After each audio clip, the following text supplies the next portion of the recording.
There's a new novel out about the Crow tribe, and it is helping the Little Bighorn College provide college scholarships to the students. The book is entitled The Spirits of Nature, and colorist Jody Hathaway tells us about it in The Spirit of Montana. The Spirits of Nature is a fiction novel about one woman's research into her family history. As the drama unfolds, she finds out more about her native culture's history and how it affects her today. Writer Michelle Post did much of her research for the book in Crow Agency.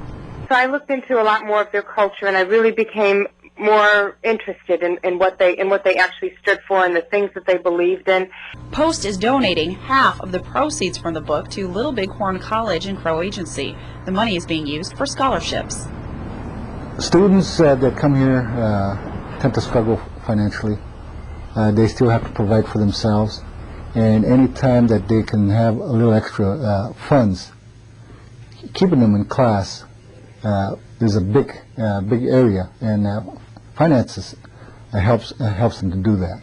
The college's president helped with the book. Post sent the book and movie manuscript to Dr. Yarlett to make sure it accurately portrays the Crow culture then and now. Many of our students try to make the adjustments because we do live, our beliefs and values are different from mainstream society, and we have to try to make those adjustments.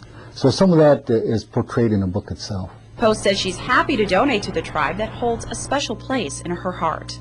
I just like their culture. I think that they're one of the smaller tribes, and they're really trying to do as much as they can with their land. And I like the college because they realize that education is really important. In the Spirit of Montana, Jody Hathaway,